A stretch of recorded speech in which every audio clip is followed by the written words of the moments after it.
Startling information about the former owner and manager of an Atlantic Beach funeral home, and a warning: some of the contents in this story are disturbing.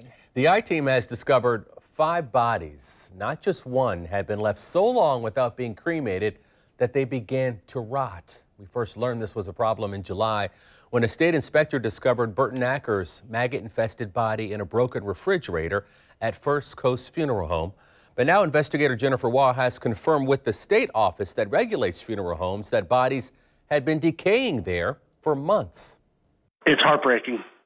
She didn't deserve that. She didn't deserve it. Nobody deserves to do with that. Joe Dos Santos says he is disgusted by the way his mother's remains were treated by the former manager and owner of First Coast Funeral Home. John and Amanda sat there right in front of myself, my aunt, and my cousin, and literally lied to us right to our faces.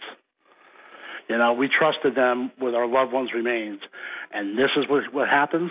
Talking to us by phone from his home in North Carolina, he says the Rayans gave him nothing but excuses when he asked about his mother, Priscilla's ashes.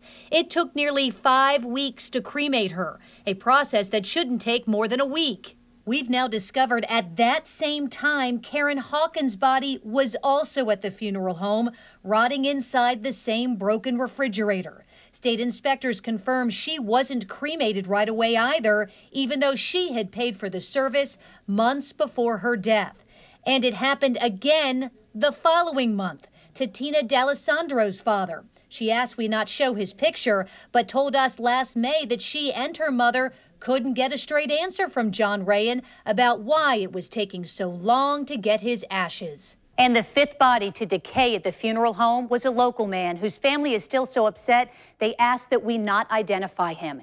He died in February. So how did this happen for 5 months without anyone from the state intervening?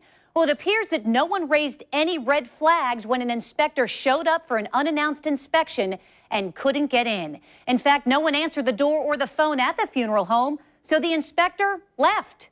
There were 3 decomposing bodies inside at the time. Now, keep in mind that the inspector also knew that the Rayans had a history of violations, in fact, including misconduct, negligence, and misappropriation of trust fund money. Instead of forcing the Rayans to open their doors, they were allowed to delay the inspection for nearly 2 months. Plenty of time to cremate the decomposed bodies. Jennifer Waugh, Channel 4, the local station. When asked about the condition of one of the decomposed bodies, a state inspector said the Rayans claimed the body was already decomposed when they received it, even though paperwork shows the body was transferred to the Atlantic Beach business within 24 hours of death. Nader Rayan is charged with 1 count of mishandling human remains, in addition to 14 other charges. Amanda Rayan faces 47 felony counts, which include accusations she forced signatures on death certificates and schemes to defraud.